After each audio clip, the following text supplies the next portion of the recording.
ত্রয়োদশ জাতীয় সংসদ নির্বাচনকে সামনে রেখে প্রথমবারের মতো প্রবাসীদের জন্য চালু হচ্ছে ভোটার নিবন্ধন অ্যাপ। আগামী 18 নভেম্বর নির্বাচন কমিশন এই অ্যাপ উদ্বোধন করতে যাচ্ছে। প্রবাসী বাংলাদেশিদের ভোটার হিসেবে অন্তর্ভুক্ত করতে প্রয়োজনীয় দলিল ও প্রক্রিয়া সংক্রান্ত বিস্তারিত নির্দেশনা দিয়ে একটি পরিপত্র জারি করেছে ইসি। জাতীয় পরিচয়পত্র নিবন্ধন অনুবিভাগের পরিচালক খান আবি শাহনুর খানের স্বাক্ষরিত পরিপত্রটি গত সোমবার জারি করা হয়।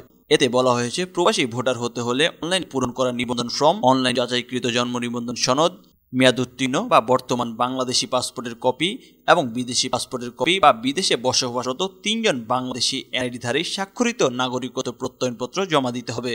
এছাড়া আবেদনকারীর পিতামাতার এনআইডি কার্ড, জন্ম নিবন্ধন বা মৃত্যু সনদ, পাসপোর্টের কপি, ওয়ারিশ সনদ বা নাগরিকত্ব সনদের কপিও প্রয়োজন হবে। 1 কপি রঙিন পাসপোর্ট সাইজের ছবি জমা দিতে হবে।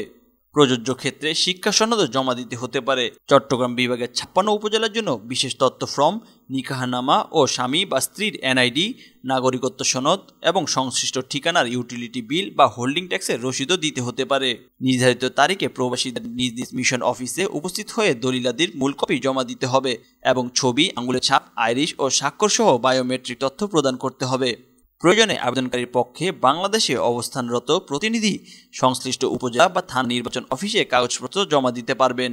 পরিশেষে ফর্ম 2ক এর তথ্যের ভিত্তিতে স্থানীয় নির্বাচন কর্মকর্তার সরেজমিনে তদন্ত প্রতিবেদন প্রস্তুত করা হবে, যা প্রবাসী ভোটার নিবন্ধনের জন্য বাধ্যতামূলক ধাপ হিসেবে নির্ধারণ করা হয়েছে।